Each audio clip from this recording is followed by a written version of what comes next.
Hello and welcome to Unleashed, the show that explores how to thrive as an independent professional. I'm your host, Will Bachman, and I'm excited to be here today with Alex Bartholomaus, who runs People Stretch Solutions. You can check him out at peoplestretch.com.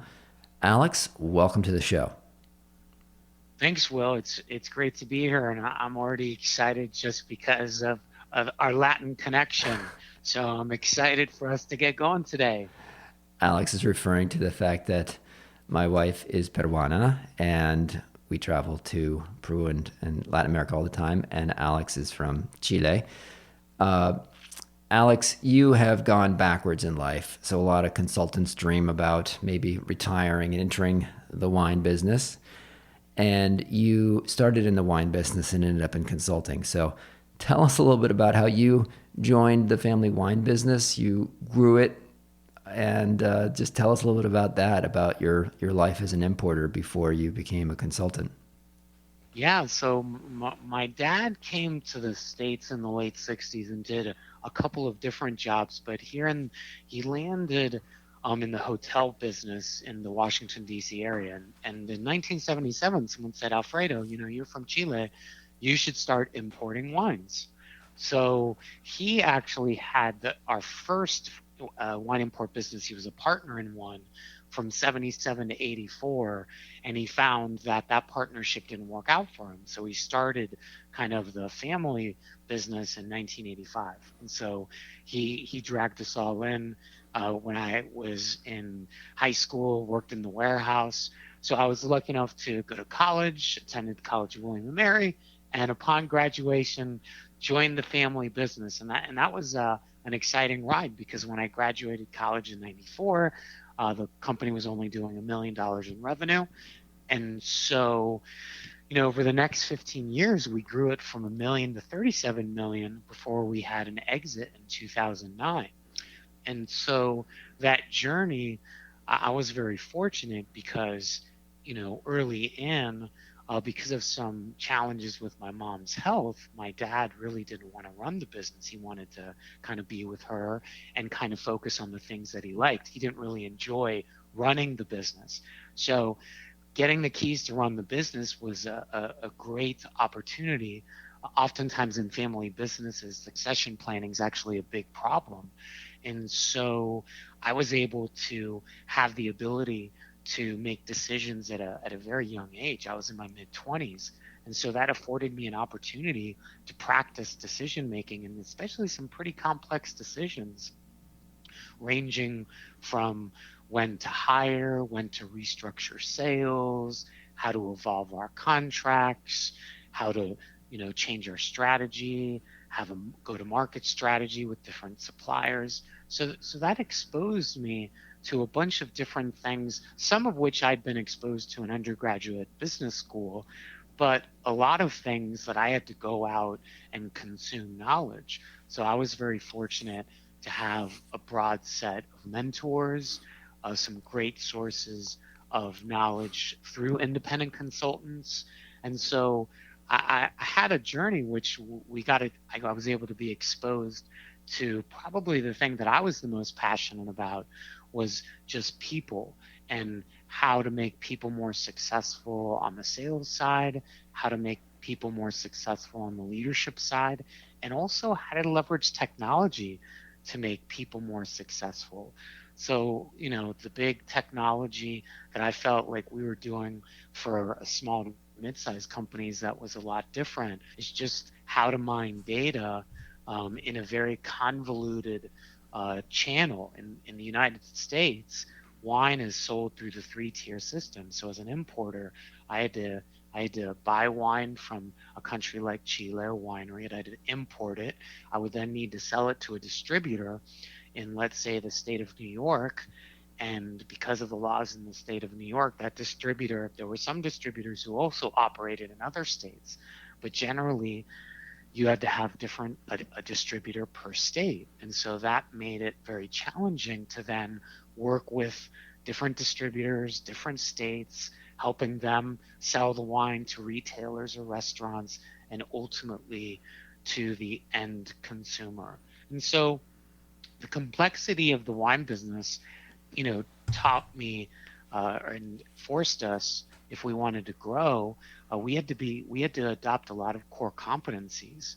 So I felt like I was fortunate that I was able to work on the business. So I felt like I was an internal consultant, and being an internal consultant allowed me to personally develop a lot of expertise across sales, across leadership development, different aspects of strategy, goal setting, and so that journey, reached an exit in 2009 where, we went to work. Well, we went to work for a much larger company that acquired us for a year, and that was a great experience because they also consumed a lot of external consultants. So I actually learned a great deal from the consultants that were working for the company who acquired us. In particular, strategy. They were some very thoughtful group of consultants actually out of Boston, and they really helped this larger company look at how they went to market differently, how they were doing the supply chain, how they were structuring the sales organization. And so I think an important aspect that I took away, and I always tell other people as they consider becoming an independent consultant, is how well have you packaged and really owned the knowledge that people have shared with you? Because I think if you're a passionate learner, oftentimes you'll go deeper. And so I would go deeper on a topic. And I think sometimes people miss out on really becoming an expert because they just don't go deep enough. So I think, you know, I was able to go pretty deep in sales, pretty deep in leadership. I think pretty deep in strategy, maybe pretty deep in certain technologies. And so that served me really well when it was time to hang my shingle, because I had this great practical experience of having run a company and having made a lot of decisions. And so, I was able to really empathize and understand the challenges, certainly of a mid-market executive decision maker, and to a large degree, even in companies that were much larger than mine, the decisions and the problems are largely the same. The only difference is scale and making sure that you estimate complexity. So, so that's how we got here today, Will, through a meandering path of great experiences in the wine business, and certainly after the wine business, entering into kind of starting People Stretch and continuing on the path of sales effectiveness, leadership development strategy, and the OKR framework. Yeah. So, how does the wine industry work? So, you say you are an importer. So, you would go down to Chile and find a winery and contract directly with them, and then you get that wine to the US, but then you have to sell it to a distributor that's within a given state, and then they sell it to retailers or restaurants or hotels. And uh, just walk me through that chain. I'm not familiar with it. Yeah, so the US government likes to tax. So they liked when an importer buys the product abroad, they bring it either into their warehouse or they drop ship it straight to their distributor's warehouse. So you have to have a distributor. And so, federal government likes that because then states can charge a tax to that distributor. And then the restaurant and the retail will also be assessed a tax when it's their turn to sell it to the end consumer. Now, certain states have made it, they've tried to eliminate some of the layers. So, for example, in the state of California, a retailer could actually hold a distributor and an importer license. So, and that retailer, a famous retailer, Kermit Lynch, has brought in some amazing French wines in a few other countries, but primarily France. He was one of the early retailer importers that was trying to go direct to consumer.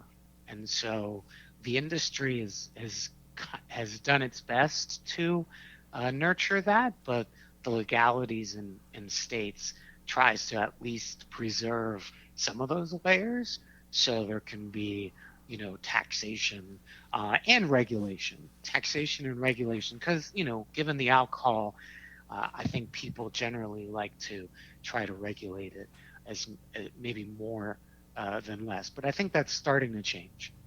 Walk me through. I'm curious, really curious to hear the price breakdown. So let's take a bottle of wine, and I'm a cheapskate.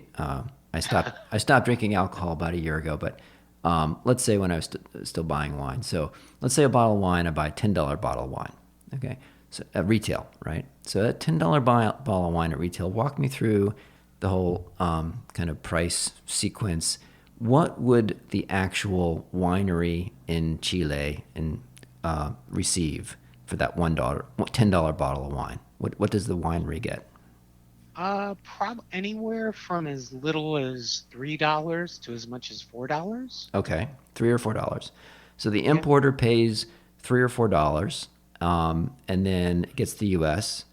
Like roughly, what would it cost you per bottle to do the whole process of getting it from Chile through, on the, shipped through customs, all that stuff, actually into a warehouse in the U.S.? What would your cost be per bottle? It's funny. I've walked through this. So if we said it costs three, Uh the huh. cost to get it here is $1 per bottle. No I'm kidding. rounding up. It's a Okay. little less. All It's a right. little less, but some states with tax get it up to a buck a bottle. Okay, but don't include tax because I want to understand that separately. So, like Okay. on that $10 bottle of wine, altogether, like that on that first, how much of that is tax that you're paying? About 40 cents. Oh, that's it on a $10 bottle of wine. Yeah, because in most cases, um, wine is not taxed by monetary, it's taxed by volume. Okay. And so expensive wine gets by. I think you make a case, and people have thought about trying to change and tax it by value as opposed to tax it by volume. But that's, I guess the expensive wines have lobbied to avoid that because I actually think I've always been a fan of that idea, but somehow no one has really ever driven it. Huh. Okay. So $10 wine, the winery gets $3 to $4. It costs $1 to get it here, and then what would the distributor pay to the importer for that $10 bottle of wine? Uh, I mean, it varied. Maybe $5, 5.50. Okay, so the importer is making like a buck on that $10 bottle of wine. They anywhere from $1 to $2, depending on what it was purchased. I mean, I think one of the keys, an importer, if they ship it direct, can make more. I think one of the things that we actually pioneered early is pricing consistency. Mm-hmm. So so we were willing to make less to have a more consistent price across the United States. Hmm. And what influenced price is the overland freight. So the money, if we could just ship it direct, then someone could offer a better price. And if we wanted to maintain price and continuity, someone had to absorb that, and distributors generally don't like doing that. So we would be willing to make less as a kind of more holistic strategy, and it really paid off for our brands. So the distributor is paying, call it $5 for a $10 bottle of wine. What does the retailer pay to the distributor for that $10 bottle of wine? Probably 6.66 a bottle. Uh-huh. And then they're marking it up another basically 50% to get. That's Yeah. that's right. Oh, interesting. Okay. Okay, interesting little side path there into the wine business. Let's talk about your work at People Stretch. So, my understanding is of your business is that you have some work around sales effectiveness. You also work on OKRs, which is a bit of a specialized thing. I don't know a ton of people that help set up OKRs. Talk to me about that business a little bit. And we should mention that you've grown from being an independent consultant to having about, I think, 8 employees and about that many subcontractors, right? So you have 15 people or so running around. That's right. Yeah. That's right. So OKR stands for Objective and Key Results. It's a methodology that Andy Grove at Intel actually came up with it in the 70s and started really getting some visibility in 80s and 90s because he wasn't a fan of management by objectives. He felt like if you set just numbers for people in categories, that it would wear people out. And ironically enough, when I added the wine business, while it's, metrics, whether you call them an MBO or you call it a KPI, if you just drive outcomes with numbers, it becomes very antiseptic. So he, was very wise. He understood that, and he wanted his teams to articulate the objective in the form of a what and a why. And so that way, it wasn't grow sales wasn't good enough. Um, we had to grow sales to be a market leader and maintain our number one positioning in the chip market. By articulating that, everyone was clear why growing sales was so important. And so it was an interesting behavioral hook because first, he would get more people saying why things were important, which is positive. And then every quarter, he would make people revisit it and restate, rewrite based on how they performed the previous quarter. So I think that was very powerful.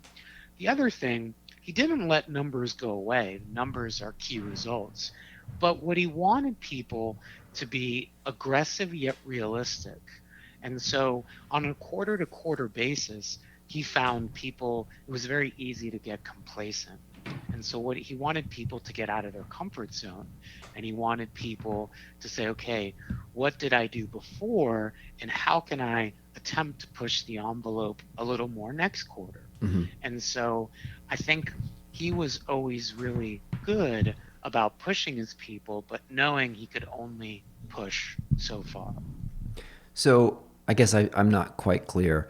How are OKRs different than just standard goals? I mean, it's not uncommon to give employees objectives for the year.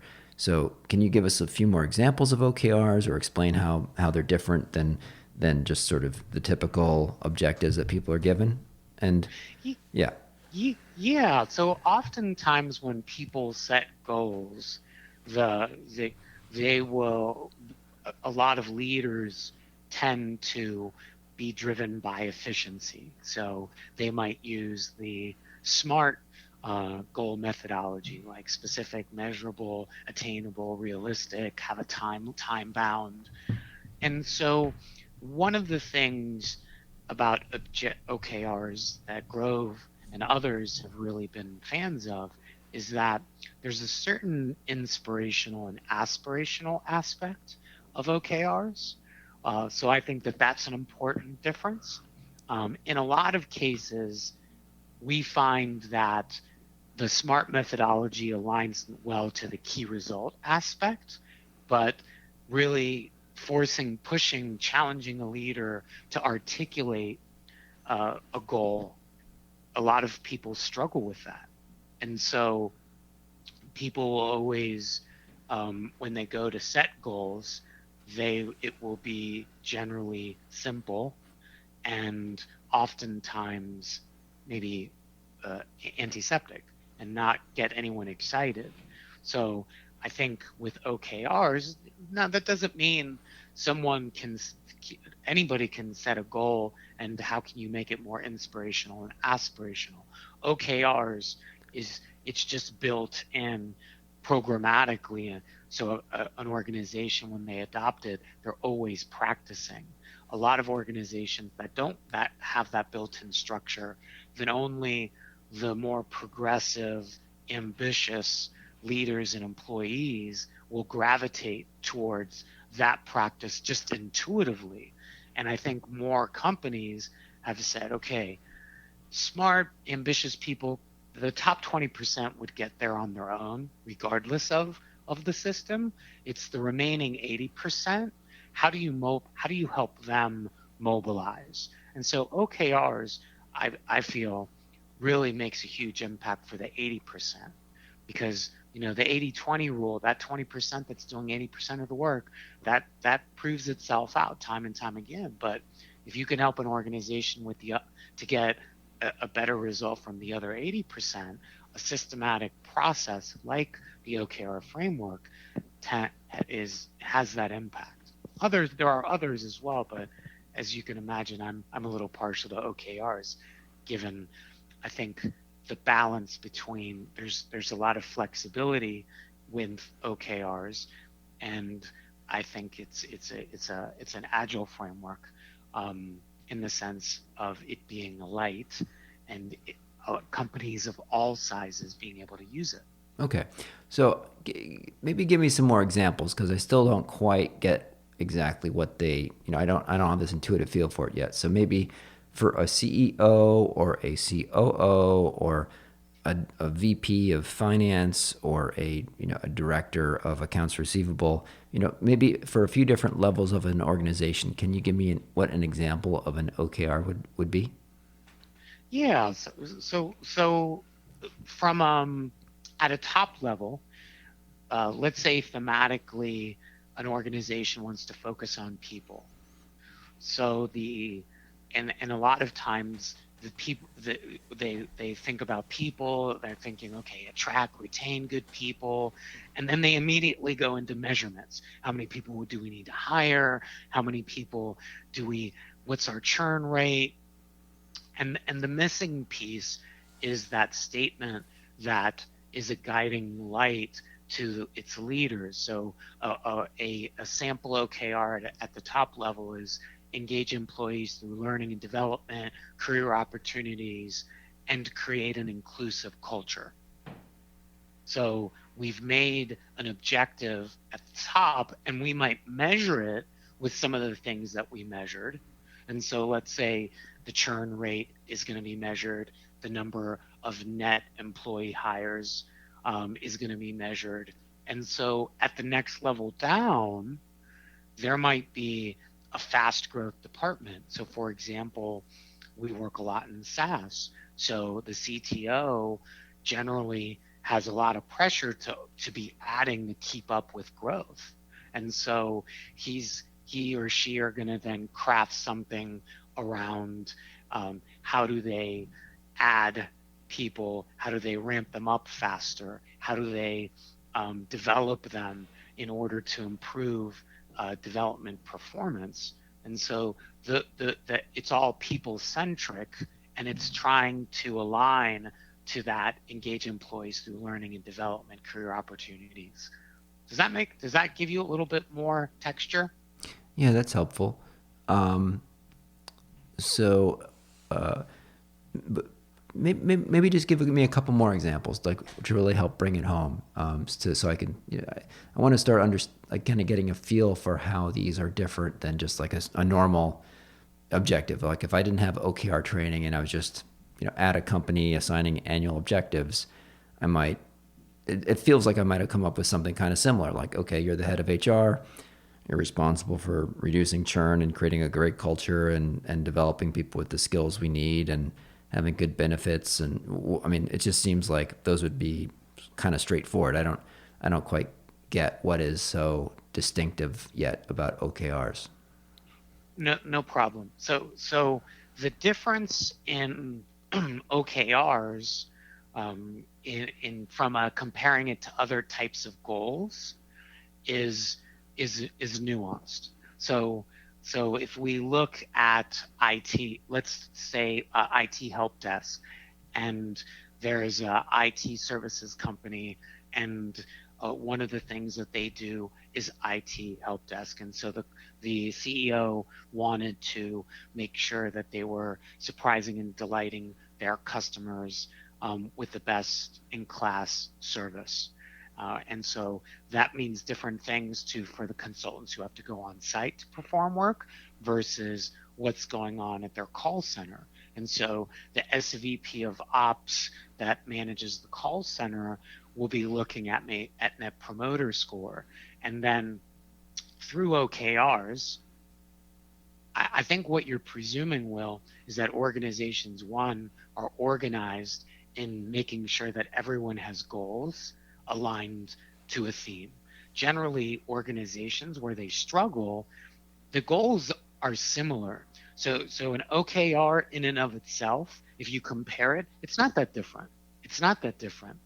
But what organizations struggle, especially as they get large, so smaller organizations don't have structure, and so they don't align well. They don't align the next couple of levels down well. They don't get organized. The synchronization's off. So in comparing the goal itself, there's that you could argue to your point they're not that different, but companies aren't always good about being systematic about, let's say, reviewing the results every quarter. They're not systematic about setting expectations about how to interact with goals on a weekly basis. OKRs tends to be a little bit more prescriptive, and it helps organizations that, smaller organizations need structure. Larger organizations, it becomes more of, okay, let's take away structures that aren't helping you. So when you add OKRs, it's helping you, because we're I'm thinking right now of a large bank actually in Argentina that we're starting to work with. And OKRs for them are about helping the organization be focused and through the clutter and be able to say, okay, let's get organized around setting these top level objectives. Let's then cascade it down. And the act of cascading is informal. So that motion is what's different. The goal that was yielded by a top level objective, that's not going to be different than maybe a goal exercise you might facilitate. But the problem, and for independent consultants especially, we're giving some amazing advice, helping them get to the good place. But when we leave, what system helps them stay focused in working towards those goals? And OKRs has a system that helps companies leverage this goal, this output, which is the OKR. So OKR is two meanings. It's a goal itself, but it's also a system that helps a company set it at the top and then set it in a cascading fashion down to the front line, and then work with it through the quarter. So that way, at the end of the quarter, they review the results and then they reset. And there are some companies that have those motions independent of OKRs. They don't run OKRs. They were able to get to a level of process awareness that they needed to get organized. But that's a really, really small percentage of companies out there. Okay, got it. So it's not so much that the kind of goal aspect of an individual OKR is something magical, but it's more about that it comes as part embedded in a system where they are cascaded, and then there's a management system to kind of review on a regular basis and have discussions about them. It sounds like is one of the distinctions. Yes. Tell us a little bit more about that system. Okay, so now we have all these OKR plays; they're all written down. Describe to me the different aspects of the system, the periodic reviews, and so forth. So the first stage of the OKR cycle is strategic planning. So it's a 2-week process in which all those OKRs that you mentioned get written. But there's something, when you pop the hood, there's something underneath this that I think is very powerful that I want to highlight before we go into what execution looks like. Through the process of setting the goals, there's more interaction than what most companies are used to in goal setting and strategic planning. So the increased conversation tends to increase alignment. So that's a byproduct of the process that's very powerful. towards the end of strategic planning, at a minimum, employees, or let's say you're the CEO and I'm a level two, I report to you. What's going to be very powerful is that before we exit strategic planning, you and I are going to have a meeting, and you're going to be like, Alex, these are good, or Alex, the key results are a little conservative. Let's tweak that, and to really get you out of your comfort zone. I come back, here they are. You feel good about it. I feel good about it. I've made a commitment to you. So that commitment for the quarter is a powerful behavioral hook.